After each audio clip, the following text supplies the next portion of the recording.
সুপ্রিয় শিক্ষার্থী, আসসালামু আলাইকুম। জয়কলির পক্ষ থেকে তোমাদের সকলকে সাদর আমন্ত্রণ জানাচ্ছি আজকের এই ম্যারাথন ক্লাসে। তোমরা জানো খুব তাড়াতাড়ি কিন্তু আমাদের জাতীয় বিশ্ববিদ্যালয়ের পরীক্ষা হতে যাচ্ছে 25 তারিখে। সেই পরীক্ষায় তোমাদের যেন একটি গোছানো প্রিপারেশন হয়, বাংলা নিয়ে তোমাদের যেন বিন্দুমাত্র সমস্যা না হয়। কি পড়বো, কতটুকু পড়বো, কোথা থেকে পড়বো এবং জয়কলি বাংলা বিচিত্রার কোন কোন আইটেম যদি আমি কভার করে যাই জাতীয় বিশ্ববিদ্যালয়ে আমার টপ নচ একটা রেজাল্ট হবে, সবকিছুর সমন্বয় থাকবে আজকের ক্লাসে। আজকে আড্ডা হবে, আজকে শেখা হবে, সেই সাথে তোমাদের সাথে অনেক বেশি গল্প করব। সবকিছু মিলিয়ে তোমরা যারা যারা ক্লাসে জয়েন করেছো একটু জানিয়ে দাও আমার কথাগুলো ক্লিয়ারলি শুনতে পাচ্ছ কিনা এবং সেই সাথে বোর্ডটি ক্লিয়ারলি দেখতে পাচ্ছ কিনা। তার সাথে আমাকে জানাতে পারো তোমাদের জাতীয় বিশ্ববিদ্যালয়ে কার কোন কলেজ টার্গেট এবং বাংলার কোন কোন টপিকে তোমাদের অনেক বেশি সমস্যা। আমরা ইনশাল্লাহ সেই ব্যাপারগুলো সলভ করার চেষ্টা করব। আজকে আমরা টপ 100 এমসিকিউ সলভ করব, যেগুলোর ভিতরে তোমরা কিন্তু গ্রামার পার্টটা পাবে, বাংলা ফার্স্ট পেপার পাবে, সাহিত্য অংশ পাবে। তার মানে সর্বোচ্চ 100টি গুরুত্বপূর্ণ এমসিকিউ আজকের ক্লাসে আমরা সলভ করব। আমি একটু দেখে নিব যে আমার কথাগুলো তোমরা ক্লিয়ারলি শুনতে পাচ্ছ কিনা এবং সেই সাথে বোর্ডটি তোমরা ক্লিয়ারলি দেখতে পাচ্ছ কিনা।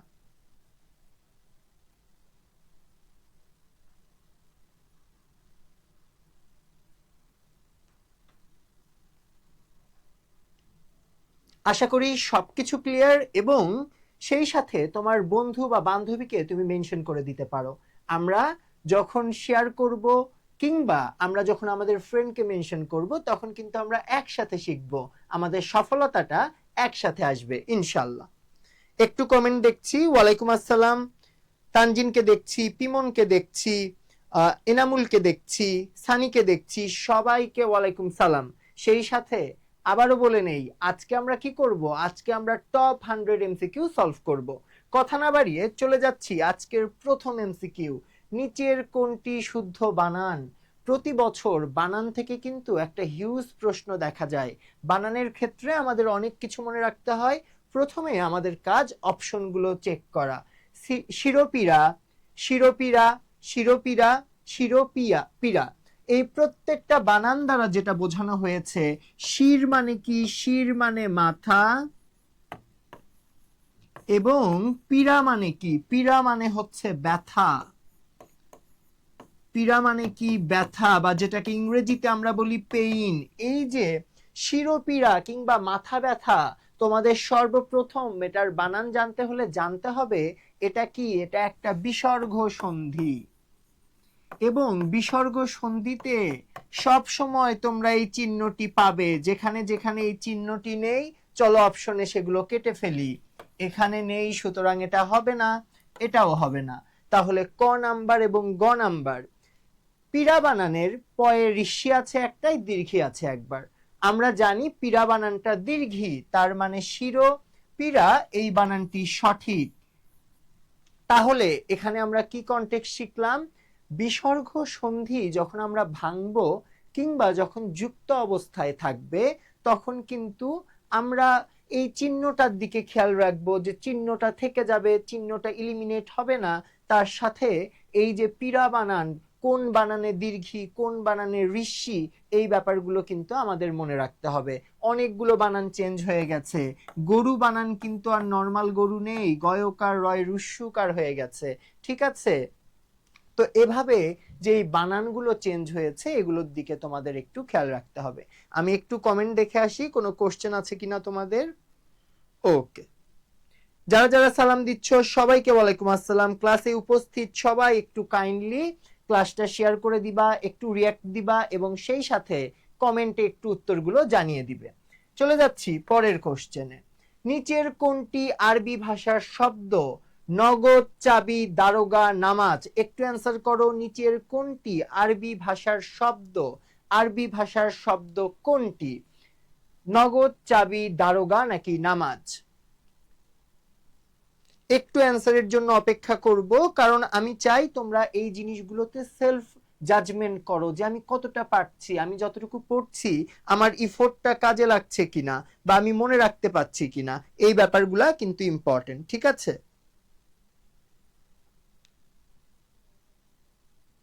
তাহলে বলো নিচের কোনটি আরবি ভাষার শব্দ? নগদ, চাবি, দারোগা নাকি নামাজ? দেখো আমরা যদি নরমালে বলি উজু, গোছল, কুরআন, এই প্রত্যেকটাই কি আরবি ভাষার শব্দ, এবং সেই পাশাপাশি এই যে নগদ এটাও কি আরবি ভাষার শব্দ। আদালত এটা কি আরবি ভাষার শব্দ, একটু লিখে নাও তো। আদালত, উজু, কোরআন, গোসল, নগদ এগুলো কি ভাষার শব্দ? আরবি ভাষার শব্দ, একটু লিখে নিতে হবে।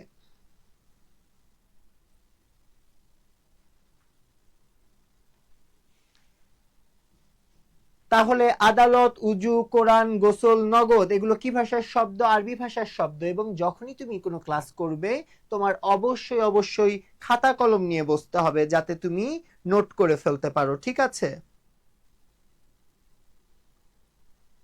আচ্ছা আমি একটু তোমাদের কমেন্ট দেখছি, কে কে কমেন্ট করছো। নুসরাত জাহান করেছো, আচ্ছা ফেরদৌস আছো, তারপর সৈয়দ মিয়া আছো, সাদিয়া আফরিন আছো, চৈতি জাহান আছো, ওকে ইমরান আছো। সবাইকে অসংখ্য ধন্যবাদ। যারা যারা ক্লাসে জয়েন করেছো অবশ্যই একটা রিয়েক্ট দিয়ে অ্যান্সার গুলো করে ফেলার চেষ্টা করো। তাইলে দুইয়ের অ্যান্সার কি? ক নগদ। নগদ, আদালত, উজু, কোরআন, গোসল এগুলো সবকিছু কি আরবি শব্দ। চলে আসছি 3 নাম্বার। আমি আজ আলবত যাব, এই বাক্যে আলবত কোন ধরনের অব্যয় পদ? দেখো তোমাদেরকে আমি একটা অব্যয় পদ সম্পর্কে ধারণা দেই। অন্যয় মানে কি জানো? অন্যয় মানে হচ্ছে সম্পর্ক তৈরি করা। কি সম্পর্ক তৈরি করা? রহিম ও করিম স্কুলে যায়, তারপর মিনা ও রাজু ফুটবল খেলে বা ক্রিকেট খেলে, এগুলো কি করে? দুইটি শব্দকে যুক্ত করতে পারে বা দুইটি শব্দকে একটার সাথে আরেকটার সম্পর্ক স্থাপন করে। অন্যয় মানে সম্পর্ক স্থাপন। আর অনন্যই মানে যেটা সম্পর্ক স্থাপন করে না। এটা মূলত কি বুঝায়? এই অনন্যই অব্যয় পদ দ্বারা বোঝানো হয় কোনো আবেগ, একটু লিখে নিতে হবে, কোনো আবেগ, তারপর কোনো হ্যাঁ সূচক বা না সূচক সম্মতি, হ্যাঁ সূচক অথবা না সূচক সম্মতি, না সূচক সম্মতি। তার মানে আমি কোনো কিছু অবশ্যই করব, আমি কোনো কিছু করব না, বা আমার কোনো একটা আবেগ প্রকাশ পাবে কার মধ্যে? অনন্যই অব্যয়। অব্যয় বলতে আমরা ভাবি দুইটা জিনিসকে হয়তো যুক্ত করবে, ও এবং কিন্তু হবে, শুধুমাত্র এগুলোই কি অব্যয়? না, অব্যয়ের অনেকগুলো টাইপ আছে, তার মধ্যে একটা টাইপ তোমাদেরকে শিখালাম অনন্যই অব্যয়, যেটা কোনো সম্পর্ক স্থাপন করবে না, দুইটি শব্দকে যুক্ত করবে না, যেটা আবেগ বোঝাতে পারে, হ্যাঁ সূচক কোনো একটা সম্মতি দিতে পারে, না সূচক একটা সম্মতি দিতে পারে। তাহলে আমি আজ আলবত মানে অবশ্যই যাব, হ্যাঁ সূচক সম্মতি দিয়েছে, তাহলে এটা কি হবে? অনন্যই অব্যয়।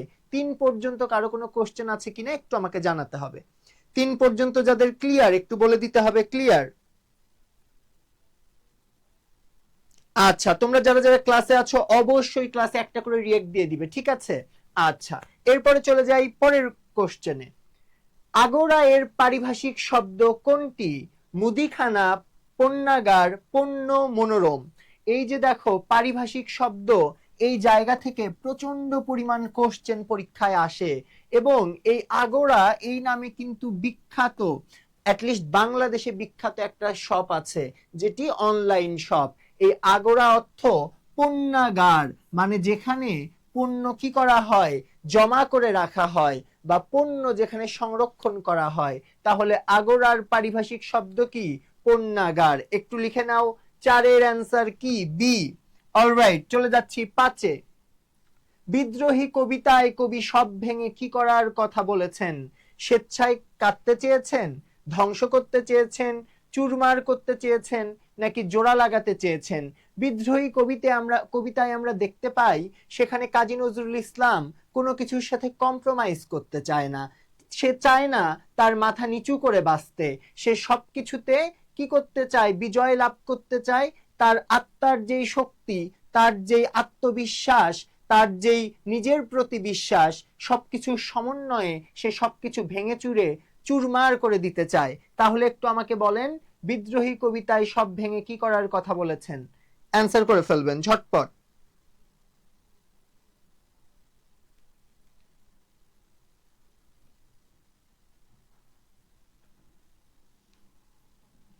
আচ্ছা, তাহলে এটা কি হবে বলেন? আমি দুর্বার, আমি দুর্বার, আমি ভেঙে করি সবকিছু চুরমার।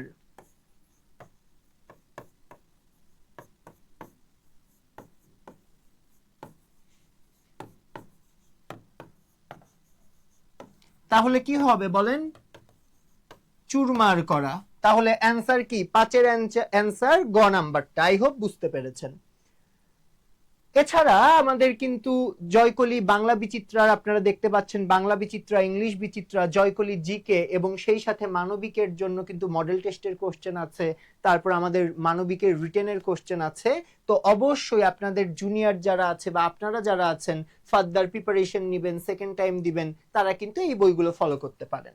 অলরাইট, চলে আসি বিভীষণের প্রতি মেঘনাদ কাব্যাংশ। মেঘনাদ বধকাব্যের কোন স্বর্গ থেকে সংকলিত হয়েছে? স্বর্গ মানে কি বোঝায়? স্বর্গ মানে বোঝানো হয় অনেকগুলো শাখার ভিতরে কোন শাখায় এই মেঘনাদ বধ অংশটুকু আছে। অভিষেক নামক প্রথম স্বর্গ, সমাগম নামক তৃতীয় স্বর্গ, উদ্যোগ নামক পঞ্চম স্বর্গ, নাকি বধ নামক ষষ্ঠ স্বর্গ? দেখেন, বধ মানে কি? বধ মানে হচ্ছে হত্যা করা। এই যে বিভীষণের প্রতি মেঘনাদ, এখানে মেঘনাদকে হত্যা করার জন্য যে একটা আয়োজন করা হলো এবং বিভীষণ এবং মেঘনাদের মাঝখানে যে কথোপকথন হলো, সেটি কোথায় থেকে এসেছে? বধ নামক কত নাম্বার স্বর্গ? ষষ্ঠ স্বর্গ থেকে। ওকে, চলে আসি ফেব্রুয়ারি 1969 কবিতার বৈশিষ্ট্য কোনটি? গদ্য ছন্দ ও প্রবহমান ভাষা, পয়ার ছন্দ, অষ্টক ও শতক বিভাজন, নাকি অন্তমিল? একটু অ্যান্সার করবেন। এবং আপনারা অনেকে অবাক হতে পারেন যে ভাইয়া এগুলো কি অ্যাকচুয়ালি বইয়ে আছে? আজকে আপনাদেরকে একটা শর্টকাট ট্রিক্স বলে দেই। যারা যারা ফার্স্ট পেপার ভালো করে পড়েন নাই, আপনাদের সিলেবাসে থাকা প্রত্যেকটা গল্প এবং কবিতার পাঠ পরিচিতি একটু লিখে নেবেন। কি পড়তে হবে? পাঠ পরিচিতি। যে যত ভালো পাঠ পরিচিতি পড়বেন, সে তত ভালো এমসিকিউ এর অ্যান্সার করতে পারবেন। যত গল্প এবং কবিতা আছে সেগুলোর কি পড়তে হবে? পাঠ পরিচিতি পড়তে হবে। ওকে, যারা যারা ক্লাসে জয়েন করেছি অবশ্যই ক্লাসটা বন্ধুদের সাথে শেয়ার করে দেই এবং সেই সাথে বন্ধুদেরকে একটু মেনশন দিয়ে দিই। অনেকে অ্যান্সার দিচ্ছেন 7-এর ক এবং চমৎকার ভাবে আমাদের অ্যান্সার হবে 7-এর ক। চলে আসি 8 নম্বরে। প্রাদি সমাসের উদাহরণ কোনটি? প্রবচন, কালান্তর, কালসাপ, উদ্বেল। একটু বলে ফেলেন। প্রাদি সমাস কি? কার আইডিয়া আছে? একটু বলে ফেলেন।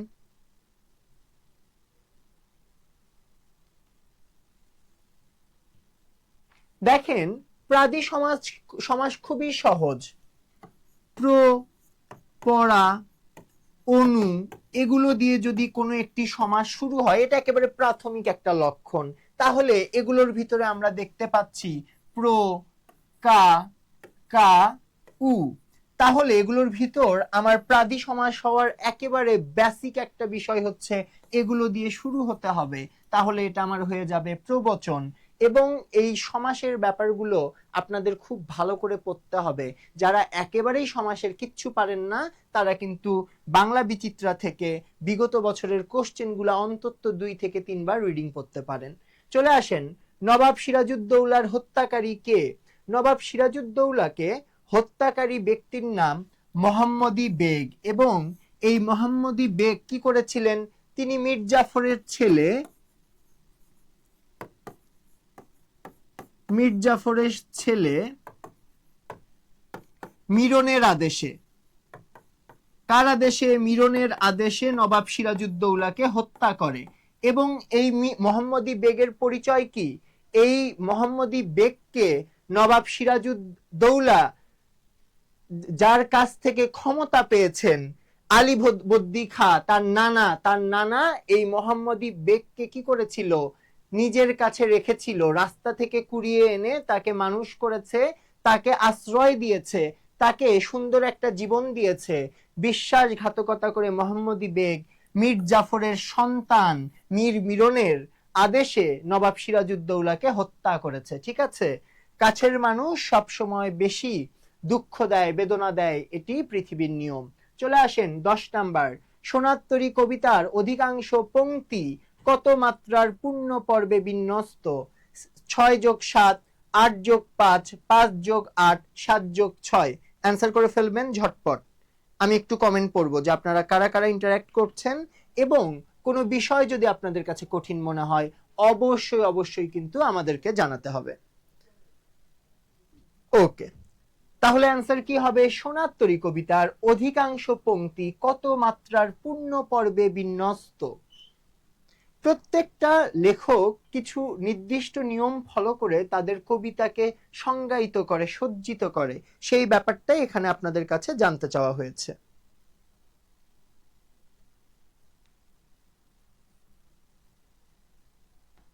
বলে ফেলুন ঝটপট। নাম্বার 10। আপনাদের একটু কমেন্ট স্লো পাচ্ছি।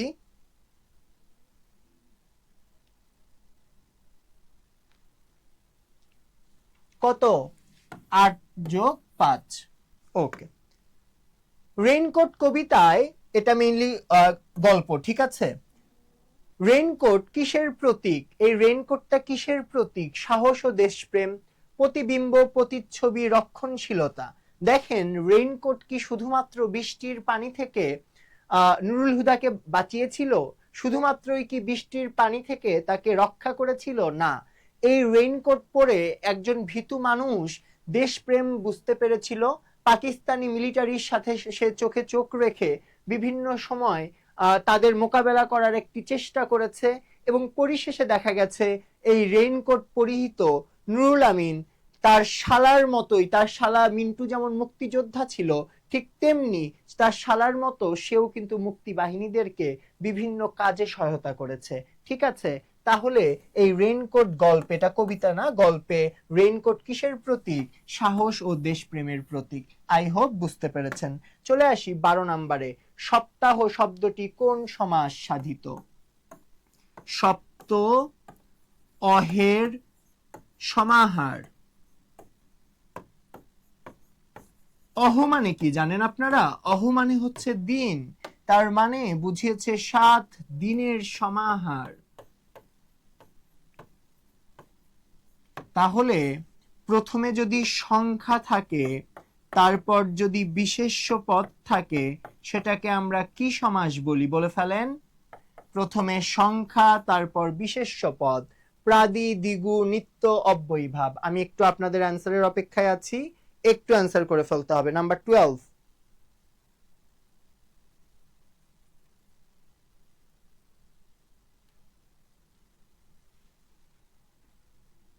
আপনারা কিন্তু কমেন্ট করতে একটু কার্পণ্য করছেন, আপনারা কিন্তু একটু মনোযোগী হতে হবে, একটু বলতে হবে, পার্টিসিপেট করতে হবে। আইদার ভুল হবে অথবা ঠিক হবে, এটা কোনো ম্যাটার করে না। আপনারা সবাই শিখতে এসেছেন, এবং যেখানে যেখানে একটু দুর্বলতা মনে হবে আমার সাথে শেয়ার করবেন। চমৎকার, দিগু, সবাই পারছেন। দোয়া করি মহান সৃষ্টিকর্তা আপনাদের প্রত্যেককে আপনাদের প্রত্যেকের গন্তব্যে পৌঁছে দিক, আপনার প্রিয় কলেজে একটি সিট আপনার নিশ্চিত হোক। সবাই আমিন বলি। ওকে, নিচের কোন শব্দটি ফার্সি নয়? রোজা, নামাজ, চমন, তালা। এখানে দেখেন 3টা ফার্সি, একটা ফার্সি না। কোনটা ফার্সি না সেটা আমাদেরকে বের করতে বলছে। বলে ফেলেন এখানে কোনটা ফার্সি নয়।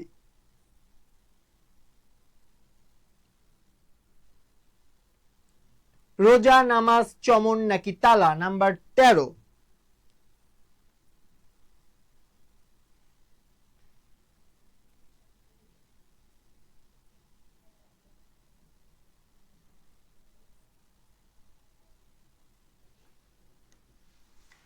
আচ্ছা, এখানে দেখেন রোজা, নামাজ, চমন 3টাই ফার্সি, ঠিক আছে। ওস্তাদ, এটাও কি ফার্সি? আরো 2-1টা ফার্সি শব্দ বলেন তো আমাকে। এটা মনে রাখার একটা উপায় আছে, ওরে বাতপাত দিয়ে আমরা এটা মনে রাখতে পারি, ঠিক আছে। এটা আপনারা অনেকেই জানেন, একটু আমাকে বলতে হবে আর কি কি শব্দ আছে, ঠিক আছে। এখানে আপনার রপ্তানি, কিন্তু তখন বানানটা হবে রফতানি, রাস্তা, তারপর রোজা, নামাজ, চমন, এগুলো সব কি ফার্সি শব্দ। তাহলে ফার্সি শব্দ নয় কোনটি? তালাটা ফার্সি শব্দ না। তাইলে 13 অ্যান্সার কি? 13 অ্যান্সার ঘ। আই হোপ বুঝতে পারছেন। চলে যাই, আমি কিংবদন্তির কথা বলছি। কবিতাটির রচয়িতাকে? শামসুর রহমান, আল মাহমুদ, আবু জাফর, ওবায়দুল্লাহ নাকি সৈয়দ শামসুল হক? এখানে বোঝানোর কিচ্ছু নেই, একটু অ্যান্সার করে ফেলবেন এবং আমি একটু কমেন্টে নাম দেখতে চাই আপনাদের। দারুণ, আপনারা যে আজকে সুন্দর একটা কোঅপারেশন করছেন, এই জন্য আপনাদের অনেক অনেক ধন্যবাদ। অনেকে দেখছি বান্ধবীদেরকে, বন্ধুদেরকে মেনশন দিচ্ছে। এটা চমৎকার একটা অভ্যাস যে আমি শুধু নিজে পড়ে গ্রো করব না, আমি আমার চারপাশে যারা আমার সারাউন্ডিংসে আছে, যারা আমার শুভাকাঙ্ক্ষী, আমি তাদেরও শুভাকাঙ্ক্ষী হব এবং সবাই মিলে একসাথে আমরা কি করব? একসাথে আমরা ভালো একটা প্রিপারেশন নিব। আচ্ছা ঠিক আছে, অনেকেই অ্যান্সার দিয়ে ফেলেছেন, চমৎকার চমৎকার। চলে আসি 15, প্রভাত শব্দটির প্র কি? প্র পরা, অপশমনী, অনু নির্দুর্বি। তার এই যে আমাদের উপসর্গগুলোর কাজ কি? এগুলোর কি আছে? এগুলোর কি আছে কি নেই বলেন তো? এগুলোর কি অর্থবোধকতা আছে না অর্থদোতকতা আছে? কি আছে এগুলোর? উপসর্গ একটা শব্দের শুরুতে বসে, একটা শব্দের শুরুতে বসে নতুন একটা অর্থ দিবে। এটার নিজস্ব কোনো অর্থ নেই, কিন্তু একটা শব্দের সাথে বসে নতুন একটা অর্থ দিবে। ভাত, এই ভাতের আগে আমি যখন প্র বসালাম, প্রভাত মানে সকাল, তার মানে এই ভাতের আগে নতুন একটা শব্দাংশ বসে আমার এই ভাতের অর্থটাকে পরিবর্তন করে দিল। তার মানে এটা কি? উপসর্গ। এবং দেশি আপনাদের কিন্তু বাংলা উপসর্গ, সংস্কৃত উপসর্গ, এগুলো কিন্তু মনে রাখতে হবে। এবং জাতীয় বিশ্ববিদ্যালয়ে কিন্তু ইংরেজি উপসর্গ মাঝে মাঝেই আসে। ইংরেজি উপসর্গ কয়টা? কোন কোন বইয়ে আছে 4টা, কোন কোন বইয়ে আছে 5টা। হেড, হাফ, ফুল, সাব। আরেকটা নতুন কোন কোন বইয়ে আছে, কোন কোন বইয়ে নেই, সেটা হচ্ছে মিনি। মিনি মানে ছোট। Headmaster, half pant, full pant, sub inspector, mini, mini যে কোনো জায়গায় বসতে পারে, ঠিক আছে? মিনি কেক, তারপরে মিনি চিপস, এখানে এগুলো বসতে পারে। আচ্ছা ঠিক আছে, তাহলে আমরা কি 15 পর্যন্ত ক্লিয়ার হতে পেরেছি ভাই আপু? যাদের কাছে ক্লিয়ার একটু আমাকে কষ্ট করে ক্লিয়ার বলে দিবেন। চা শব্দটি কোন ভাষা থেকে আগত? কিচ্ছু জানতে হবে না। চা, চা হবে চীনা। চা হবে কি? চীনা। তাইলে চা কোন ভাষা থেকে আগত? চা চীনা ভাষা থেকে আগত। চলে আসছি 17, অতিমানব শব্দের অতি উপসর্গটি কোন অর্থে ব্যবহৃত হয়েছে? দেখেন, অতিমানব তার মানে মানবীয়, মানবীয় যে সকল গুণাবলী থাকে বা একজন স্বাভাবিক মানুষের যেই গুণাবলী থাকে, সেই স্বাভাবিক মানবীয় গুণাবলী কেউ যদি অতিক্রম করে যায় বা ছাড়িয়ে যায়, যেমন আপনার একজনকে একটা থাপ্পড় দিলে তার সর্বোচ্চ পরিমাণ একটু গালে ব্যথা পাওয়ার কথা, কিন্তু আপনি এক থাপ্পড়ে একজনের 32টি দাঁত ফেলে দিলেন, তখন আপনার কিন্তু মানবীয় গুণাবলী অতিক্রম করে গেছে। আপনি তখন আর হিউম্যান নেই, আপনি তখন সুপার হিউম্যান হয়ে গেছেন। তখন এই জিনিসটা, অতিটা কি অর্থে ব্যবহৃত হয়েছে? অতিক্রম অর্থে ব্যবহৃত হয়েছে, ঠিক আছে? আচ্ছা, এরপরে আসেন, গীতাঞ্জলির ইংরেজি শিরোনাম কি? গীতাঞ্জলি কার রাইটিং বলেন? রবীন্দ্রনাথ ঠাকুরের, ঠিক আছে? রবি ঠাকুরের রাইটিং। এবং এই গীতাঞ্জলির জন্য বা এইটার ইংরেজি যেই ভার্সন আছে, সেই ভার্সনের নাম কি? Song offerings, song offerings, song offered নাকি সং অফার্ড? সংস অফার্ড কোনটা হবে বলে ফেলেন। নাম্বার 18, নাম্বার 18 একটু অ্যান্সার করতে হবে, ঠিক আছে? ওকে, আপনারা অনেকেই ঠিক অ্যান্সার দিচ্ছেন, জিনিসটা খুবই আনন্দের এবং আমি আশা করছি আপনারা চমৎকার একটা রেজাল্ট করবেন। আর আজকের ক্লাসে খুব একটা গল্প করছি না, ঠিক আছে? গল্প শুনলে হয়তো বা আপনাদের ভালো লাগে, কিন্তু আমাদের আজকে টার্গেট হচ্ছে এই 100টা এমসিকিউ নিয়ে আমরা কথা বলবো। যেই 2 মিনিট আমরা গল্প করতাম, সেই 2 মিনিটে আমরা নতুন 10টা তথ্য জানবো, যাতে জাতীয় বিশ্ববিদ্যালয়ে চান্স পাওয়ার পর একটা সেশনে আপনাদের সাথে শুধুই গল্প করতে পারি। ওকে, ভানু সিংহ ঠাকুর কার ছদ্মনাম? অবভিয়াসলি রবীন্দ্রনাথ ঠাকুরের ছদ্মনাম। চলে আসেন, ওগো তুমি কোথা যাও কোন বিদেশে? সোনার তরী কবিতায় এই বিদেশ কিসের প্রতীক? এই বিদেশ কি চিরায়ত শিল্পলোক? এই বিদেশ কি চিরায়ত আনন্দলোক? এই বিদেশ কি চিরায়ত ধর্মলোক? নাকি এই বিদেশ চিরায়ত কল্পলোক? তার মানে ওগো তুমি কোথা যাও কোন বিদেশে, তার মানে কি সে মায়ানমার যাচ্ছে, সে আমেরিকায় যাচ্ছে, সে অস্ট্রেলিয়ায় যাচ্ছে? না, এখানে এই বিষয়টা মেটাফর আকারে ব্যবহৃত হয়েছে। তাহলে কোন বিদেশে, এখানে বিদেশটা কি বুঝিয়েছে? নাম্বার 20 একটু অ্যান্সার করে ফেলতে হবে। নাম্বার 20 একটু অ্যান্সার করে দেই আমরা সবাই। কি বুঝিয়েছে বলেন? এটা চিরায়ত শিল্পলোক বুঝিয়েছে। চলে আসি 21, শস্যের চেয়ে টুপি বেশি।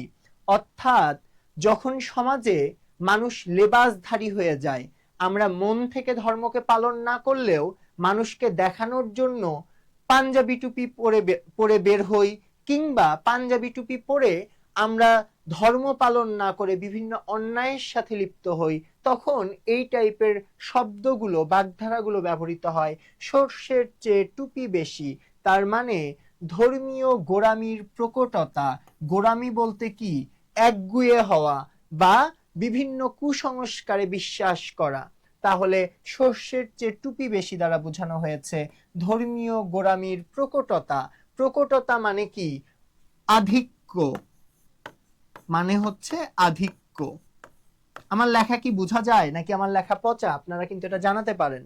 আচ্ছা, যে মোরে দিয়েছে ড্যাশ ভরা বান, আমি দেই তারে বুক ভরা গান। অর্থাৎ কেউ ধরেন আপনাকে গুলি করে দিয়েছে, আপনি তাকে প্রতি উত্তরে গুলি না করে একটা ফুল দিলেন। কথাটা শুনে খুব ড্রামাটিক মনে হতে পারে, কিন্তু কবি এমনই কিছু একটা বলেছে। কবির যুগে হয়তোবা AK-47 ছিল না, কিংবা খুব সুন্দর কোনো মরণাস্ত্র ছিল না। কবির সময় ছিল বিষে ভরা বান। যে মোরে দিয়েছে বিষে ভরা বান, আমি দেই তারে বুক ভরা গান। তার মানে কবিকে যে বিষ ভরা বান দিয়েছে, কিংবা খুব রুক্ষ তীক্ষ্ণ কথার মাধ্যমে কবিকে আঘাত করেছে, কবিতাকে সেরকম কোনো কঠোর কর্কশ ধ্বনি তাকে ফিরিয়ে দেয়নি, বরঞ্চ কবিতাকে সুন্দরভাবে গান শুনিয়েছে। তাহলে যে মোরে দিয়েছে বিষে ভরা বান, বান মানে কি? তীর। বান মানে তীর। আমি দেই তারে বুক ভরা গান, কবিতাকে সুন্দর করে গান শোনায়, কিংবা মানে মেটাফরটা যদি না বলে ডিরেক্ট বলি, কবিকে যারা আঘাত করে, কবি সুযোগ পেলে তাদেরকে ভালোবাসা দেয়, সেই আঘাতটা আর ফিরিয়ে দেয় না। অলরাইট, ওকে। চলে আসি নাম্বার 23-এ। বিদ্রোহী কবিতাটি প্রথম প্রকাশিত হয় কোন পত্রিকায়? নবযুগ, বিজলি, ভারতী নাকি সবুজপত্র? নাম্বার 23, খুবই সহজ একটা প্রশ্ন এবং আশার মতো প্রশ্ন। কি হবে বলেন? নাম্বার 23। একটু রিয়াক্ট কম দেখতে পাচ্ছি, বাচ্চা কাচ্চারা একটু রিয়াক্ট দিয়ে ফেলি, একটু শেয়ার করে ফেলি, একটু বন্ধুদেরকে মেনশন দেই, ঠিক আছে? সবাই মিলে একটু কোঅপারেটিভ হই, তাহলে কিন্তু দারুণ একটা ক্লাস হবে ইনশাল্লাহ। ভাইয়া আমাদের নাম বলেন না কেন? নিলয়, সুমু, জেরিন, তিশা, নবিতা, ডোরেমন, মেহেদি হাসান, সবার নাম বলেছি। সাব্বির, সোনালী, সবার নাম বলছি। জয়, ওকে, ঠিক আছে। বিদ্রোহী কবিতা প্রথম প্রকাশিত হয় বিজলি নামক পত্রিকায়। তারপরে চলে যাই পরেরটায়। ফেব্রুয়ারি 1969 কবিতায় বর্ণমালাকে কিসের সাথে তুলনা করা হয়েছে? রক্ত, নক্ষত্র, রং নাকি ফুল? নাম্বার 24। কার সাথে তুলনা করা হয়েছে বর্ণমালাকে? আমাদের যে বর্ণমালা আমরা রক্তের মাধ্যমে পেয়েছি, সেই বর্ণমালা আমাদের কাছে নক্ষত্র, তারা কিংবা গ্রহ থেকে কোনো অংশেই কম না। সেই জায়গা থেকে আমরা আমাদের বর্ণমালাকে কি বলতে পারি? নক্ষত্র বলতে পারি। এজন্য কবি বর্ণমালাকে নক্ষত্রের সাথে কি করেছে? তুলনা করেছে। তারপরে চলে যাচ্ছি পরের কোশ্চেনে। মূর্ধন্য শব্দের ব্যবহার হয় কোন শব্দে? এই যে মূর্ধন্য, মূর্ধন্য স, রেফ, এগুলো মনে রাখবেন সব সময় তৎসম শব্দে ব্যবহার হয়। তৎসম শব্দ মানেই কি? সংস্কৃত শব্দ। তৎসম মানে হচ্ছে তাহার সমান। কার সমান? সংস্কৃত। যে সকল ভাষা ডিরেক্ট সংস্কৃত ভাষা থেকে অপরিবর্তিত থেকে বাংলায় এসেছে তাদেরকে বলা হয় তৎসম শব্দ, যেগুলো আংশিক চেঞ্জ হয়ে এসেছে সেগুলোকে বলা হয় অর্ধ তৎসম শব্দ। ওকে, তাহলে মূর্ধন্য ব্যবহার কোথায় হবে? তৎসম শব্দে ব্যবহার হবে। সোনার তরী কবিতা কোন ছন্দে লেখা? পয়ার, স্বরবৃত্ত, মাত্রাবৃত্ত নাকি অক্ষরবৃত্ত? নাম্বার 26।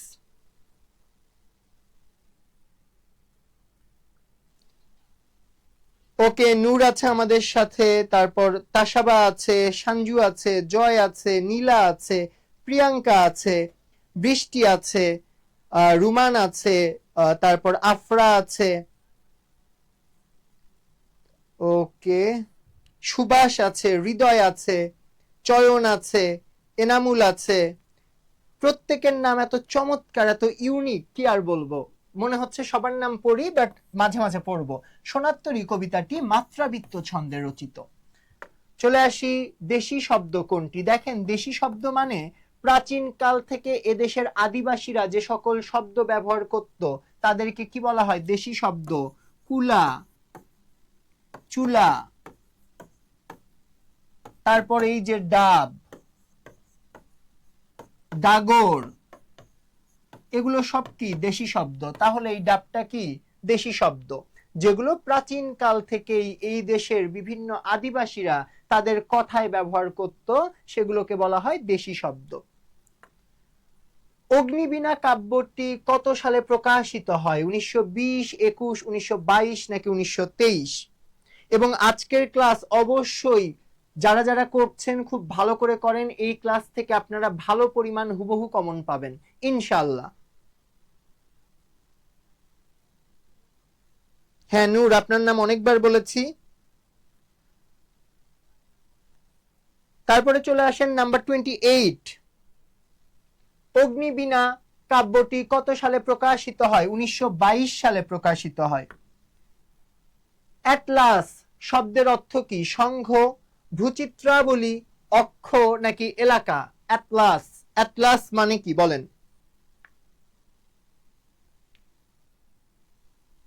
আপনাদের অবশ্যই পারিভাষিক শব্দ খুব চমৎকার ভাবে পড়তে হবে। পারিভাষিক শব্দ থেকে কিন্তু পরীক্ষায় প্রশ্ন পাবেন, আপনারা বানান থেকে পরীক্ষায় প্রশ্ন পাবেন। এই দুইটা বিষয় আপনারা খুব ভালো করে চমৎকার ভাবে মুখস্থ করে ফেলবেন। অ্যাটলাস মানে হচ্ছে ভূচিত্রাবলী। ভূচিত্রাবলী বা ভূমির যে চিত্রগুলো আছে সেগুলোর সমষ্টিকে বলা হচ্ছে ভূচিত্রাবলী। আকাশ ও পৃথিবী এক কথায় কি বলে? ক্রন্দশী, উদিচ্চ, ধরাধাম, আপিত। বলে ফেলেন নাম্বার 30 অ্যান্সার কি হবে? এক কথায় প্রকাশ কিন্তু আপনাদের পড়তে হবে, ঠিক আছে? আকাশ এবং পৃথিবী যদি একত্রিত হয়ে যায় তখন সেটাকে বলা হবে ক্রন্দশী। কি বলা হবে? ক্রন্দশী। বানানটা অনেকের জন্য সমস্যা হতে পারে, কঠিন শব্দ একবার শুনে সাময়িক মনে থাকলেও অনেকে কিন্তু একটু পরে ভুলে যায়, সুতরাং লিখে নিতে পারেন। একটু লিখে নেন, মনে থাকবে। ক্রন্দশী দ্বারা আমরা কি বুঝাই? আকাশ এবং পৃথিবীকে এক কথায় আমরা বলি ক্রন্দশী। তারপরে আসেন নিদাক শব্দের অর্থ কি? নিদাক শব্দের অর্থ তীব্র তাপ, উষ্ণতা, গ্রীষ্ম। তাহলে দেখি একটু আমাদের অপশনের সাথে কি মেলে। নিদাক মানে তাহলে হচ্ছে গ্রীষ্ম। চলে যাই পরেরটায়। নিচের কোনটি ক্লোন? ক্লোনের ক্ষেত্রে মনে রাখবেন এখানে কোনো গ্যাপ হবে না। ক্লোনে কি হবে না? কোনো গ্যাপ হবে না। তার মানে এটা কিন্তু ক্লোন হবে না। এই যে যেখানে শুধুমাত্র দুইটা ডট থাকবে সেটা ক্লোন, তাহলে নিচের কোনটি ক্লোন? এটা ক্লোন। ওকে, আশা করি মনে রাখবেন। এই পাংচুয়েশন বা জ্যোতি চিহ্ন থেকে কিন্তু প্রশ্ন আসে। এরপরে ধুর পাগল, এ কথা কি বলতে আছে? কোন ধরনের আবেগ শব্দের উদাহরণ? এই যে ধুর পাগল, এটা কোন ধরনের আবেগ শব্দের উদাহরণ? মানুষ কি এটা বিরক্তিবাচকে ব্যবহার করে, করুণাবাচকে ব্যবহার করে, আলংকারিক ব্যবহার করে, নাকি সম্বোধন সূচকে ব্যবহার করে? নাম্বার 33। একটু অ্যান্সার করতে হবে, ঠিক আছে? আপনারা একটু স্লো। হ্যাঁ, যারা ক্লাস মানে ক্লাসে যারা জয়েন করেছেন সবাই পিডিএফ পাবেন, পিডিএফ নিয়ে টেনশন করার কিচ্ছু নেই। আমরা চলে যাচ্ছি কিন্তু আমাদের 33 নম্বরে। দেখেন ধুর পাগল, এটা কিন্তু আপনি কাউকে গালি দিয়ে বলছেন না বা আপনি বিরক্ত হয়ে বলছেন না। ধরেন আপনি আপনার বন্ধুর কাছে কিছু টাকা ধার নিয়েছেন, নিয়ে আপনি বললেন আমি কিছুদিন পরে দেই, তুই এটা নিয়ে মনে কিছু রাখিস না। সে বলল ধুর পাগল, এ কথা কি বলতে আছে বা এ কথা কি বলতে হয়। তার মানে সে কিন্তু বিরক্তি হয়ে এ কথা বলেনি, সে আপনার প্রতি করুণা করে এ কথা বলেনি, এটা আলংকারিক। তার মানে এই ধুর পাগলটা কি অনুযায়ী বলেছে, সে এই ধুর পাগলটা দ্বারা বুঝিয়েছে সে আপনার আপন, এই জিনিসটাকে সুন্দরভাবে প্রকাশের জন্য ধুর পাগল বলেছে। তার মানে কেউ পাগল বললেই আপনার কিন্তু রাগান্বিত হওয়ার কিছু নেই, কোন শব্দ কোন অর্থের জন্য বসেছে সেটা বুঝতে হবে। ঢেউ শব্দের অর্থ মানে সমার্থক শব্দ কোনটি, বিচি, পয়দ, জিমুত নাকি নিরদ? একটু বলে ফেলেন। নাম্বার 34, নাম্বার 34 একটু ঝটপট অ্যান্সার করে ফেলেন। কি হবে? হ্যাঁ, বিচি। তারপরে চলে আসেন, লাল সালু উপন্যাসের উর্দু অনুবাদক কে? কলিমুল্লাহ, ওয়ালিউল্লাহ, আনমারি থিবো, আতাউল্লাহ। নাম্বার 35, উর্দু অনুবাদক কে? কলিমুল্লাহ। সিকান্দার আবু জাফর সম্পাদিত অভিযান পত্রিকা কোন শহর থেকে প্রকাশিত? ঢাকা, কলকাতা, চট্টগ্রাম নাকি রাজশাহী? অ্যান্সার করেন। এনামুল আছেন, রহিম আছেন, সুভাষ আছেন, মাহাদি আছেন। ওকে, সিকান্দার আবু জাফর সম্পাদিত অভিযান পত্রিকা কোথায় থেকে প্রকাশিত হয়েছে বলেন? চমৎকার, কলকাতা থেকে। জি। শালতি কি? শালতি একটা বিশেষ ধরনের গাছ থেকে তৈরি করা সরু বা চিকন নৌকা, সরু বা চিকন নৌকা। তাহলে এটা কি মাছ বিশেষ, গাছ বিশেষ, ফসল বিশেষ নাকি নৌকা বিশেষ? এটা নৌকা বিশেষ, এবং এই নৌকাটা কি হবে? খুব সরু বা চিকন হবে। 18 বছর বয়স কবিতাটি সংকলিত হয়েছে কোন কাব্যগ্রন্থ থেকে? ঘুম নেই, পূর্বাভাস, ছাড়পত্র নাকি হরতাল? নাম্বার 38, কোথায় থেকে বলেন, বলে ফেলেন। কি হবে? ছাড়পত্র। অনশনে মৃত্যু এর সংকুচিত রূপ কি, বা এটাকে ছোট করে লিখলে কি হয়? এটাকে ছোট করে লিখলে হয় প্রায়। অনশনে যদি কারো মৃত্যু হয় সেটাকে এক কথায় প্রকাশ করলে হয় প্রায়। যদিও বাংলাদেশে 2 দিন 4 দিন পর পর রাজু ভাস্কর্যের সামনে অনেকে অনশন করে, কিন্তু 1 দিন 2 দিন যাওয়ার পর আবার খাওয়া দাওয়া করে তারা অনশনটা ভেঙে ফেলে। ওকে, ব্যথার দান গল্পগ্রন্থের রচয়িতাকে? ব্যথার দান মোজদার হোসেন, সেলিনা হোসেন, কাজী নজরুল ইসলাম, জসিমউদ্দিন। নাম্বার 40, অ্যান্সার করে ফেলতে হবে ঝটপট, আমরা কিন্তু অনেক টাইম দিচ্ছি আপনাদেরকে যাতে খুব ভালো করে বুঝতে পারেন। ব্যথার দান কাজী নজরুল ইসলাম। কাজী নজরুল ইসলাম এবং রবীন্দ্রনাথ ঠাকুরের যতগুলো ফেমাস গল্পগ্রন্থ, কাব্যগ্রন্থ, এগুলোর নাম কিন্তু দেখে যাবেন পরীক্ষার আগে। কারণ ছাড়া কার্য হয় না, এ বাক্যে চিহ্নিত অংশটি কি হিসেবে আছে? ধরেন কারণ ছাড়া কার্য হয় না, এখানে আমি কারণের নিচে দাগ দিলাম। এই বাক্যে চিহ্নিত অংশটি কি হিসেবে আছে? 41।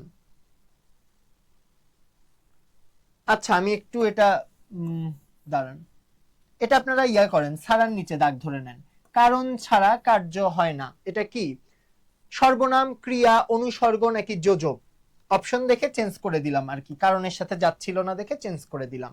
ছাড়ার সাথে অপশন মিল আছে। তাহলে দেখেন, আমরা সর্বনাম জানি বিশেষ্যের পরিবর্তে বসে, ক্রিয়াপদ কোনো কিছুর কাজ বুঝায়, ছাড়া কখনো কোনো বিশেষ্যের পরিবর্তে বসতে পারে না। এটা কি কোনো কাজ বুঝাইছে? না। এখন অনুসর্গ আর যোজক, যোজকের কাজ কি? দুইটা জিনিসকে যোগ করা। আর অনুসর্গের কাজ বাক্যের একটা অংশের সাথে আরেকটা অংশকে যুক্ত করবে, কিন্তু এটা কার মতো কাজ করবে? অনুসর্গ বিভক্তির মতো কাজ করবে। লিখে নেন, অনুসর্গ কার মতো কাজ করে? বিভক্তির মতো কাজ করে, এবং এই ছাড়া এখানে কি?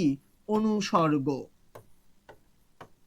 লিখে নেন 41 অনুসর্গ, 41-এর গ নাম্বার, আর দাগটা হবে এই নিচে, ছাড়ার নিচে।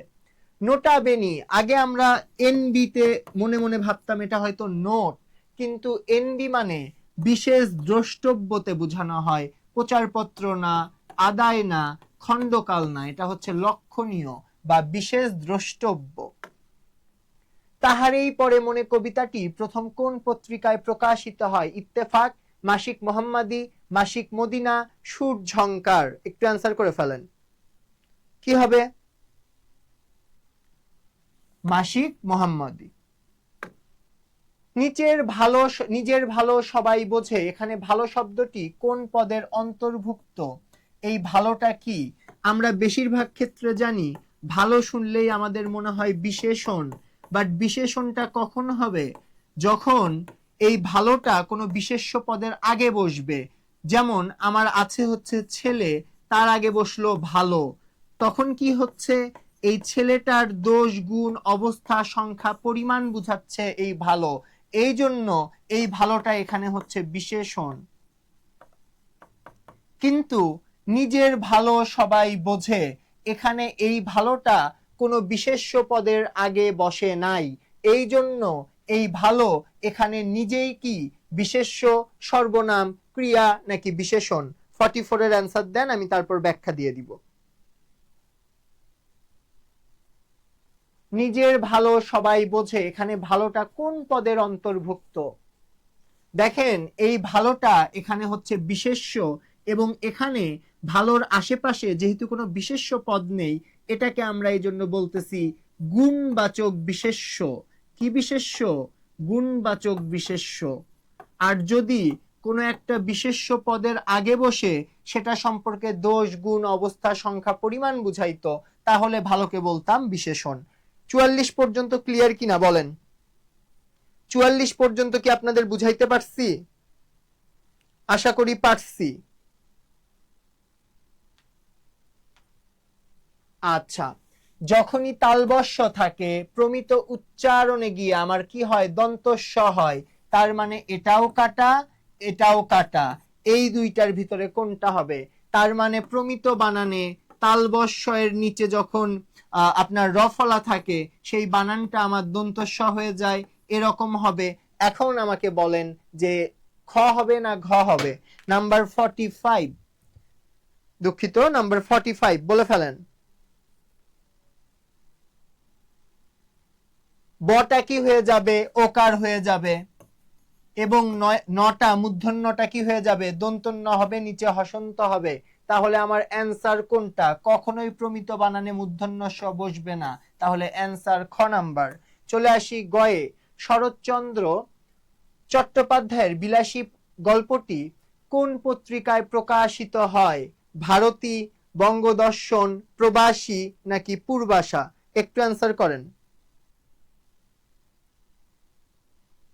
কি হবে? ভারতী। ওকে, তারপরেরটাই চলে যায়, আমরা একটু ফার্স্ট যাব। সিরাজউদ্দৌলা নাটকে সিরাজের উপস্থিতি ছিল 8টা দৃশ্যে, এটা একদম মুখস্থ করে ফেলেন। কয়টা দৃশ্য? 8টা, খুবই ইম্পর্টেন্ট, খুবই ইম্পর্টেন্ট। 8টা দৃশ্যে সিরাজের উপস্থিতি ছিল। কোন শব্দে স্বভাবতই মূর্ধন্য হয়? স্বভাবত মূর্ধন্য হওয়ার কিছু ছক আছে, মানে কিছু না, একটা ছক। এই ছকটা বই থেকে একেবারে খুব ভালো করে পড়ে নিবেন, স্থানও আছে সেই ছকে। এগুলো কোনো নিয়ম ছাড়াই মূর্ধন্য হয়, এজন্য এটাকে বলা হয় স্বভাবতই মূর্ধন্য। বেনু, বিনা, কঙ্কন, ওই ছকটা মুখস্থ করে ফেলবেন। কমলাকান্তের দপ্তর কোন শ্রেণীর রচনা? এটা একটা নকশা শ্রেণীর রচনা। চলে আসি, কোনটি যোগরূঢ় শব্দ? যোগরূঢ় শব্দ বলতে কি বুঝায়? বিশেষ অর্থে ব্যবহৃত হবে।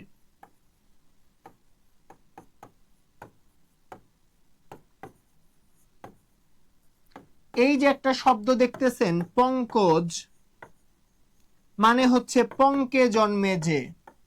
পঙ্ক মানে কে জানেন বলেন? পঙ্ক দ্বারা কি বোঝেন একটু বলে ফেলেন।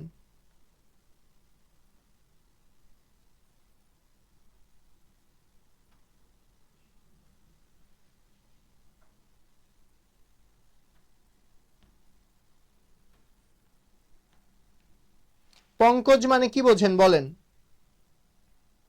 মানে পঙ্কে জন্মে যে, এটা দ্বারা কি বোঝানো হয়? এটা দ্বারা বোঝানো হয় পদ্ম ফুল। পঙ্কজ দ্বারা বোঝানো হয় পদ্ম ফুল। কিন্তু এই পঙ্কে বা পানিতে অনেক কিছু জন্মে, পানিতে অনেক গাছ জন্মে, কিন্তু আমি বিশেষ করে শুধু একটা প্রজাতিকে বিশেষ অর্থে ব্যবহার করতেছি, এই জন্য এটাকে বলা হয় যোগরূঢ় শব্দ। যোগরূঢ় শব্দে একটা বাক্যের যে প্রথাগত অর্থ সেটা না হয়ে বিশেষ অর্থে ব্যবহৃত হবে। চলে আসেন, নেকলেস গল্পটি সর্বপ্রথম কোন ভাষায় রচিত হয়? ইংরেজি, ফরাসি, জার্মান নাকি ইতালীয়? এটা আপনারা সবাই পারবেন, খুবই সহজ, বলে ফেলেন। কি হবে? ইংরেজি, ফরাসি, জার্মান, ইতালীয়। নেকলেস আমরা জানি যে ফরাসি ভাষা থেকে এটাকে অনুদিত করা হয়েছে। রবীন্দ্রনাথ ঠাকুরের রচিত সর্বশেষ যেই গল্পটি ছিল মুসলমানির গল্প, খুবই ইম্পর্টেন্ট। সৌজন্য শব্দের প্রকৃতি প্রত্যয় কোনটি? সুজন যোগ জ, সুজন যোগ জ। তারপরে চলে আসেন, ফেব্রুয়ারি 1969 কবিতায় সালামের মুখকে কিসের সাথে তুলনা করা হয়েছে? ঘাতক, তরুণ শ্যামল পূর্ব বাংলা, বাংলাদেশের পতাকা নাকি নক্ষত্র? অ্যান্সার করে ফেলেন। কি হবে বলেন? তরুণ শ্যামল পূর্ব বাংলা হবে না বাংলাদেশের পতাকা, না নক্ষত্র হবে? আপনারা খুব স্লো অ্যান্সার দিচ্ছেন। তরুণ শ্যামল পূর্ব বাংলা। অ্যাক্টের বাংলা পরিভাষা কোনটি? অ্যাক্টের দুইটা বাংলা পরিভাষা, একটা হচ্ছে অঙ্ক, আরেকটা হচ্ছে আইন। দুইটাই মাথায় রাখেন, একটা আইন আর একটা হচ্ছে অঙ্ক। ওকে। লাল সালু উপন্যাসে মজিদ কার ভয়ে শঙ্কিত থাকতো? আওয়ালপুরের পীর, জমিলা, আক্কাস নাকি খালেক ব্যাপারী? নাম্বার 56।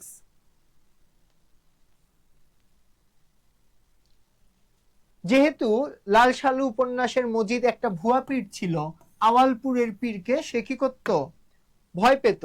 বিদ্রোহী কবিতায় ব্যবহৃত ঐতিহাসিক চরিত্র কোনটি? Orpheus, Israfil, Nataraja, Genghis. এই প্রত্যেকটা শব্দ কিন্তু তিনি ব্যবহার করেছেন, কিন্তু এখানে বলেছে ঐতিহাসিক চরিত্র। ঐতিহাসিক চরিত্র কোনটা? চেঙ্গিস খা। তারপরে আসেন, আমার পথ প্রবন্ধে মূলত কোন দিকটি প্রকাশ পেয়েছে? আমার পথ, মনে করেন পরাবলম্বন মানে পরের উপর নির্ভরশীল, দেশপ্রেম, দেশকে ভালোবাসা, সত্যের স্বরূপ মানে সত্যের জন্য লড়াই, ত্যাগের মহিমা, কোনো কিছু ত্যাগ করে যা কিছু পাওয়া যায় সেটা। আমার পথে কোনটি আমার পথে কাজী নজরুল ইসলাম বর্ণনা করেছেন বলেন? তিনি কিন্তু সত্যের সন্ধানের কথা বলেছেন। তিনি বলেছেন নিজের সত্যকে চিনতে হবে, তার মানে সত্যের স্বরূপ। এরপরে আসেন, আলোক পরিধি ক্রমে বর্ধিতায়ন এবং উজ্জ্বলতর হইতে লাগিল, আগ্নেয় আলোক বলিয়া পতিয়া জন্মাইল, বলিয়া প্রতীতি জন্মাইল। বাক্যটির সরল রূপ কি? এই বাক্যটাকে সহজ সরল সাবলীল করলে কি হবে? একটু বলে ফেলেন অ্যান্সারটা। আপনাদের জন্য বোর্ডটা পুরোপুরি ছেড়ে দিয়েছি যাতে পড়তে পারেন। দেখেন, আলোক পরিধি মানে আলোর পরিধি ক্রমে বর্ধিয়াতন, তার মানে ধীরে ধীরে বাড়ল, এবং উজ্জ্বলতা হইতে লাগিল, তার মানে উজ্জ্বলতর হইতে লাগিলকে আমরা যদি সাধু থেকে চলিত করি, উজ্জ্বল হতে লাগলো। আগ্নেয় আলোক বলিয়া প্রতীতি জন্মাইল, মানে আগ্নেয় আলোক বলিয়া, তাইলে আগ্নেয় আলো বলিয়া হচ্ছে বলে, প্রতীতি বা প্রতীত মানে মনে হওয়া, মনে হওয়া, প্রতীতি জন্মাইল মানে মনে হইল।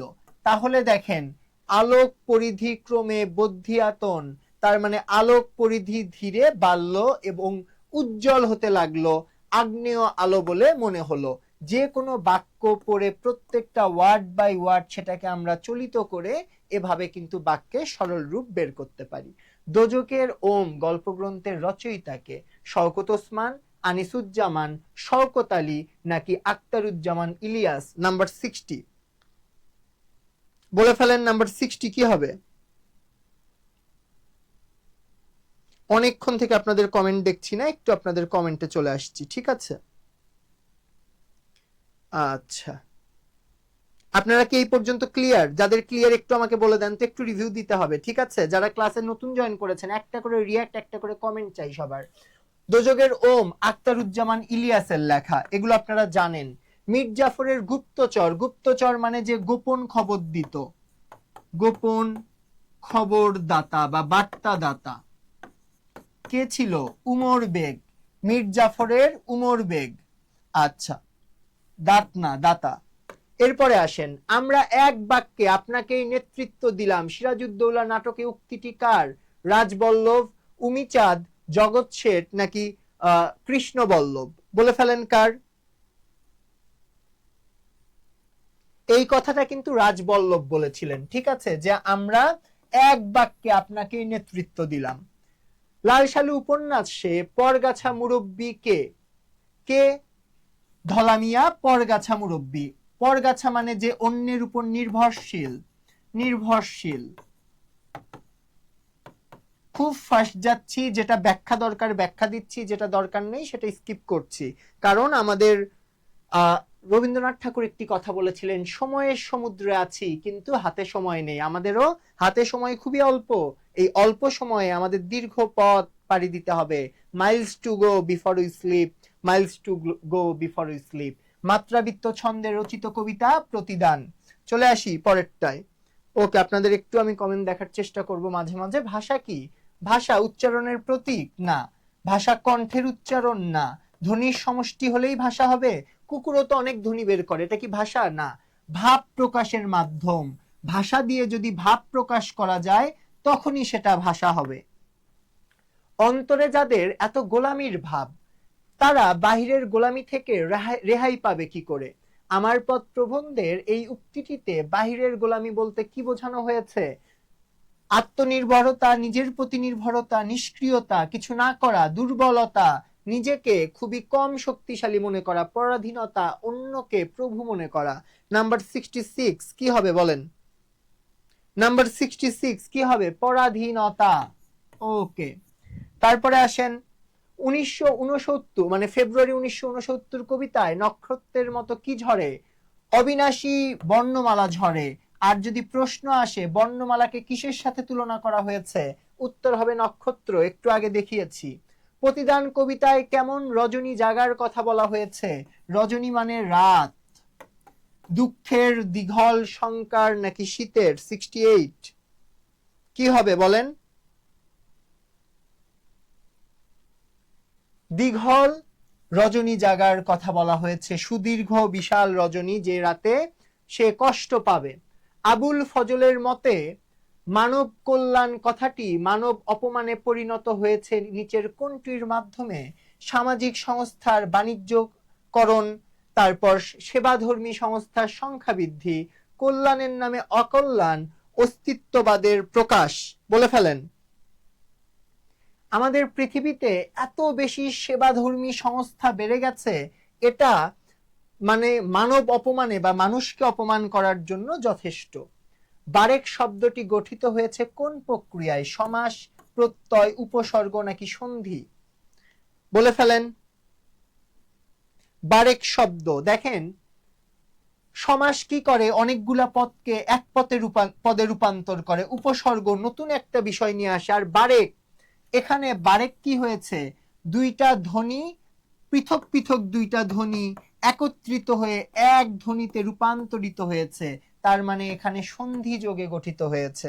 ওকে, তোমার দিলে কি ময়লা আছে? কার দিল? দিল বলতে কি বুঝায়? মন বুঝায়।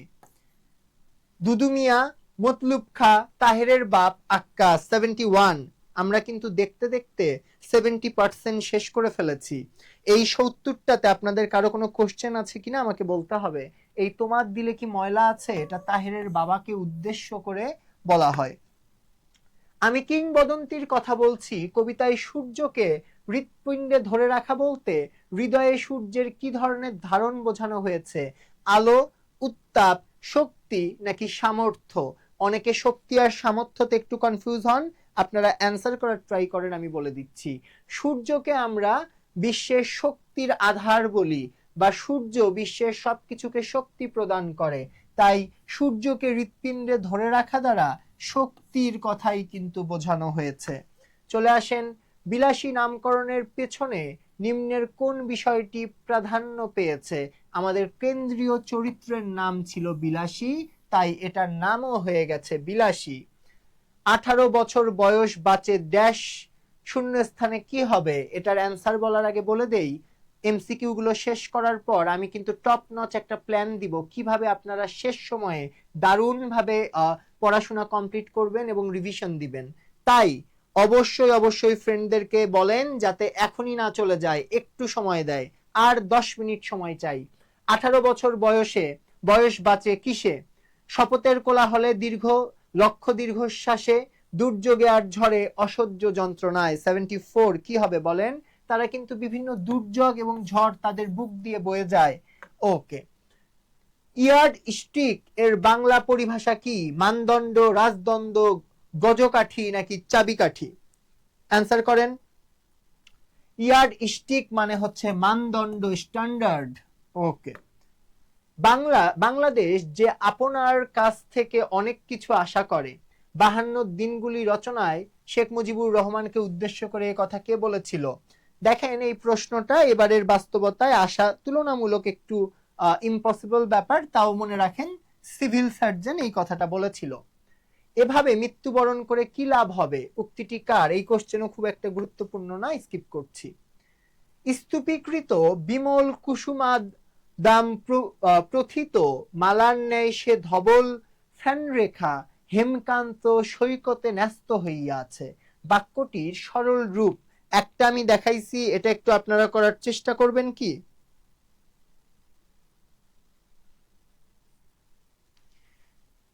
স্তূপকৃত বিমল, তারপরে বলেছে কুসুম দাম গ্রথিত মালার ন্যায় সে ধবল ফ্যানরেখা হেমকান্ত সৈকতে ন্যস্ত করিয়াছে। হেমকান্ত মানে কি জানেন? হেমকান্ত মানে সোনালী। এটা আমরা একটু ছোট ছোট করে ব্যাখ্যা করে বোঝার চেষ্টা করি, তাহলে কিন্তু একটু আপনাদের জন্য ইজি হবে। তারপরে আসেন ফ্যান রেখা, এখানে ধবল ফ্যান রেখা, ধবল মানে সাদা, একটু একটু করে ভেঙে দিচ্ছি। তারপরে আসেন স্তূপীকৃত, এটা কিন্তু স্তূপীকৃত, এটাকে যদি আমরা সরল ভাষায় বলি তাহলে হয় স্তূপকৃত, মানে একটার উপর একটা গাদি গাদি করে আমরা যেটা রাখি সেটাকে বলা হয় স্তূপকৃত, বা একটার উপর আরেকটা রাখা। এরপর বলছে বিমল কুসুম দাম গ্রথিত মালা, তার মানে কি বলছে? ফুলের মালা। এই পুরাটা হচ্ছে ফুলের মালা। কুসুম মানে কি? ফুল। গ্রথিত মানে গাথা। তাহলে এটার সাথে সর্বোচ্চ কোনটা মেলে? স্তূপাকার ফুলের মালার মতো সে সাদা ফেনার রেখা সোনালী সৈকতে। এখানে কি বলছে? ন্যস্ত হওয়া মানে, ন্যস্ত হওয়া মানে পড়া, ন্যস্ত হওয়া মানে পড়া। তাহলে এটা কি হবে? এটা হবে আছড়ে পড়েছে। কোন বানানটি সঠিক? একটু বলেন কোন বানানটি সঠিক। 79 কোন বানানটা সঠিক এই চারটার ভিতরে? বিদ্যজন, বর্কিত জয় জ দন্তন্য। একেবারে লিখে ফেলেন, খাতায় লিখে ফেলেন অথবা স্ক্রিনশট নেন, নিয়ে ডান বলে দেন।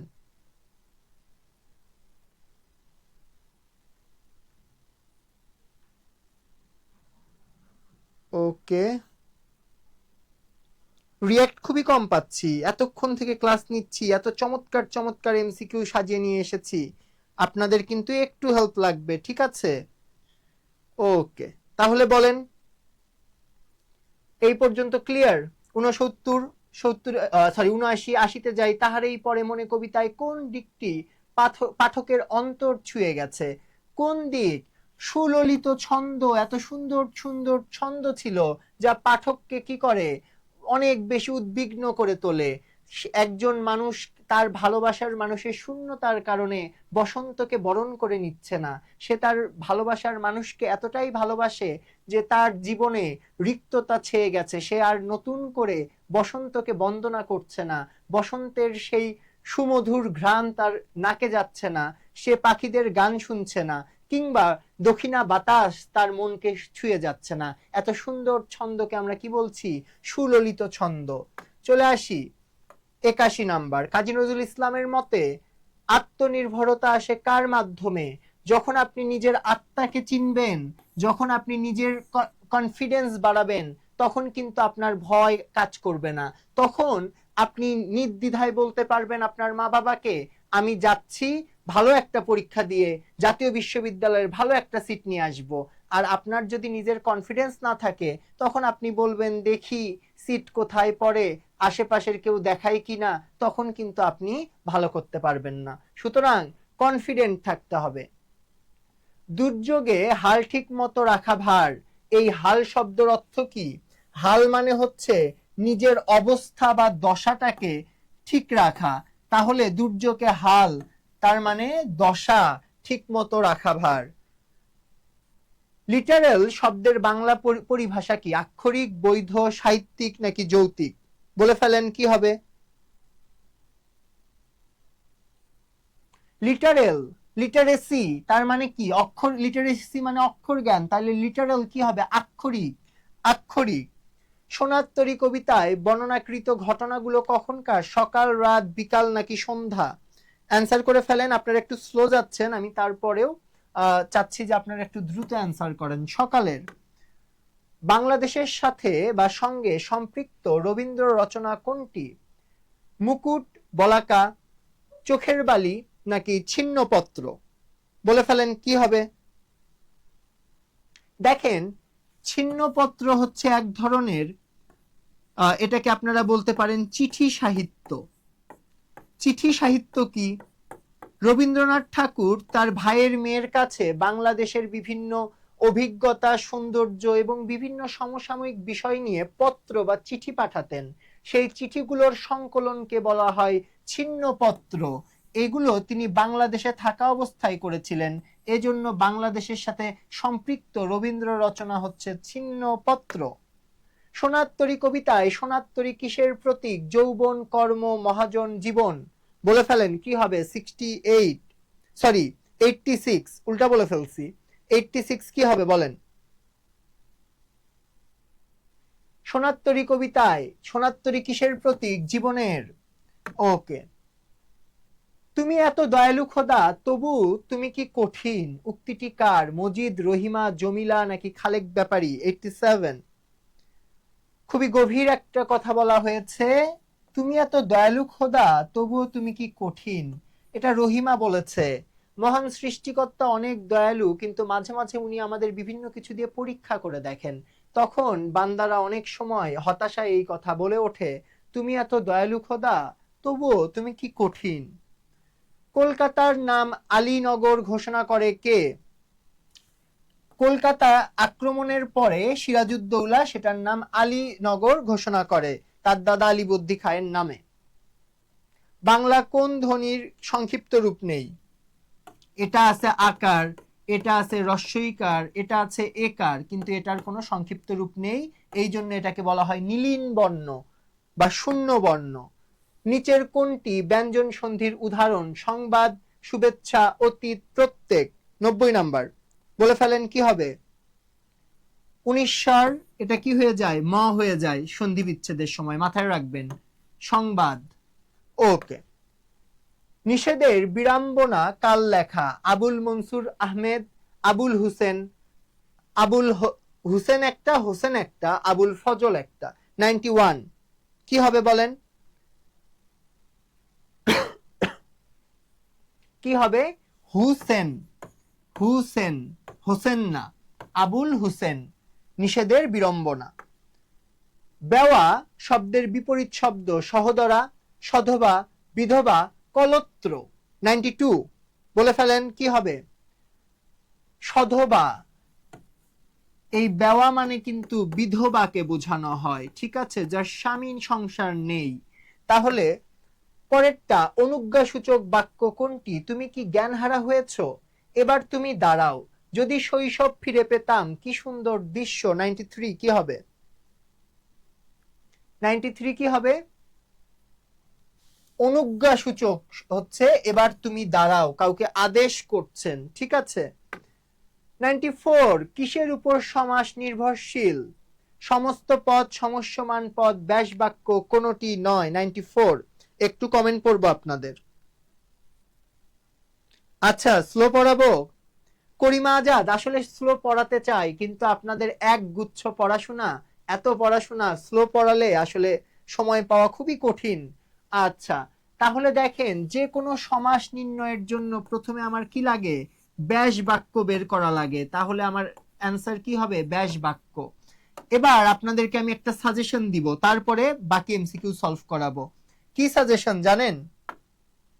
সাজেশনটা হচ্ছে, সর্বপ্রথম কাজ আপনাদের 2014 থেকে তার আগ পর্যন্ত এবং যতগুলো, আচ্ছা আমি জাস্ট খালি নাম লিখে দেই, তাহলে আপনাদের জন্য বেটার হবে। সেটা হচ্ছে প্রশ্ন ব্যাংক সলভ করবেন। এই যেটুকু সময় আছে, প্রশ্ন ব্যাংক থেকে কিন্তু প্রশ্ন রিপিট হয়, যে যেটাই বলুক প্রশ্ন রিপিট হয়। 2 number, current affairs. Current affairs থেকে কিন্তু আপনাদের অবশ্যই অবশ্যই কিন্তু আপনাদের কারেন্ট অ্যাফেয়ার্স থেকে সাম্প্রতিক ঘটে যাওয়া বাংলাদেশের বিভিন্ন ঘটনা, বাংলাদেশের ঘটনা আপনাদের পড়ে ফেলতে হবে।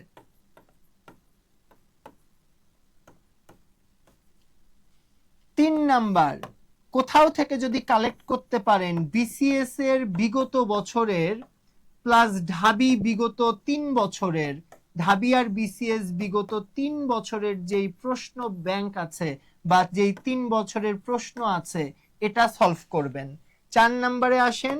4 নম্বরে বেসিক যে ইংরেজি গ্রামার গুলো আছে, সেটা আপনি রাইট ইউজ অফ ভার্ব বলেন বা যেটাই বলেন, সাবজেক্ট ভার্ব এগ্রিমেন্ট বলেন, এগুলো পড়বেন। বাংলায় আসেন, সন্ধি, সমাস, ধ্বনি, দ্বিরুক্ত, নত্য সত্য। একটা স্ক্রিনশট নেন। এই কয়েকটা বিষয় আপনারা কমপ্লিট করে পরীক্ষার হলে ঢোকেন। এর পাশাপাশি 6 নাম্বার বাংলা বোর্ড বই। এই কয়েকটা জিনিস আপনারা কমপ্লিট করে ঢোকেন, আপনারা ভালো করবেন। এর পাশাপাশি মৌলিক জিকে টিকের যে ব্যাপারগুলো আছে, এগুলো আপনারা অনেক সাজেশন পাচ্ছেন অনলাইনে, সেগুলো ফলো করেন, কিন্তু এই বেসিক জিনিসগুলো কিন্তু ফলো করতে হবে। যারা যারা স্ক্রিনশট নিয়েছেন একটু আমাকে ডান বলে দেন। আর জাতীয় বিশ্ববিদ্যালয় নিয়ে যে কোনো কোশ্চেন থাকলে আমাকে জানাতে পারেন।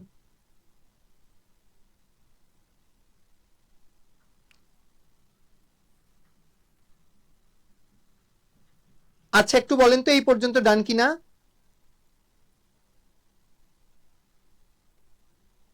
এই পর্যন্ত যারা স্ক্রিনশট নিয়ে ফেলছেন একটু ডান বলেন, কারণ আমি মিশাই দিব তো, এই জন্য। ওকে, চমৎকার। আমার কথাটা বিশ্বাস করে এগুলো পড়ে যান, পরীক্ষার পরে অবশ্যই ইনশাল্লাহ আপনাদের মনের আশা পূরণ হবে। ওকে। 95 কোনটি কর্মধারয় সমাস? রক্তকমল, ভালোমন্দ, হতশ্রী, রাজপথ। বলে ফেলেন কোনটা।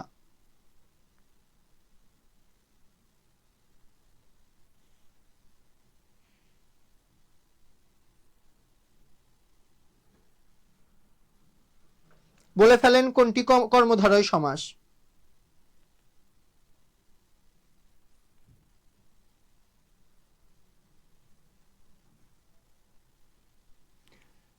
কর্মধারয় সমাস রক্তকমল, ভালোমন্দ, হতশ্রী, রাজপথ।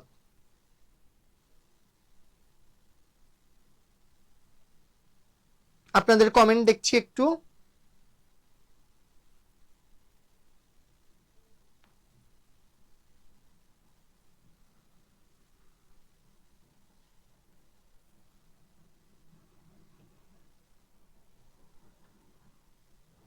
ওকে, যে কোনো কিছু চেনার আগে আমাদের কি করতে হবে? ব্যাস বাক্য বের করতে হবে। দেখেন, ভালো মন্দের মাঝখানে হাইপেন আছে, আমি বুঝতেই পারছি এটা কর্মধারয় না। রাজপথ কর্মধারয় না। রক্তকমল, এটা দুই বিভিন্ন বইয়ে বিভিন্ন ভাবে আছে। একটাতে আছে রক্ত যে কমল, কমল রক্তের ন্যায়, দুইটাই আছে। তো তো দেখেন রক্ত যে কমল, এইভাবে যদি আমরা করি, রক্ত মানে মেইনলি বুঝাইছে লাল, তাহলে একটা আছে বিশেষণ, তারপরেরটা বিশেষ্য, তাহলে এটা কি হয়ে যাবে? কমল মানে হচ্ছে পদ্ম, লাল পদ্ম, তার মানে বিশেষ্য আর বিশেষণ যোগ বিশেষ্য যদি থাকে সেটা আমার কি কর্মধারয় সমাস হয়ে যায়। এখানে আমরা তুলনা করা বুঝাই, ঠিক আছে, এখানে তুলনা করা বুঝাই। আচ্ছা, কবর কবিতার পংক্তি কয়টি? 18, 108, 118, 124, এটা বাংলা সাহিত্যের অংশ। 96 কি হবে বলেন? 96 কি হবে? কবর কবিতায় কতটি লাইন? 118টি। কবর কবিতা কে লিখেছে বলে ফেলেন। জুলমাত শব্দের অর্থ কি? নরক, আলো, অন্ধকার, জাহাজ। জুলমাত, জুলমাত মানে কি?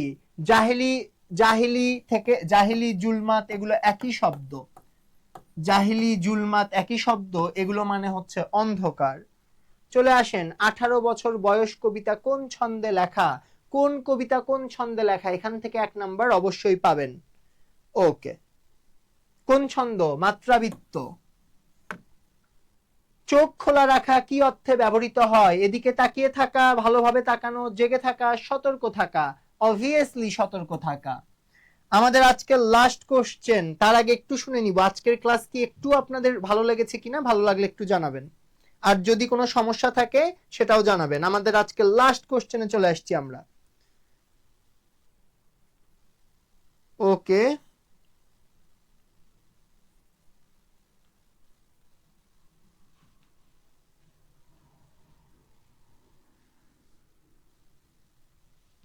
যারা যারা ক্লাসে রিয়াক্ট দেন নাই, লাস্ট মিনিটে আমরা একটা রিয়াক্ট চেয়ে নিচ্ছি, একটু শেয়ার করে দিবেন, বন্ধুদেরকে মেনশন দিয়ে দিবেন। রদা কে ছিলেন? চিত্রশিল্পী, ভাস্কর, লেখক, সঙ্গীত শিল্পী। ভাস্কর মানে যিনি ভাস্কর্য তৈরি করতেন, ভাস্কর্য তৈরিকারী।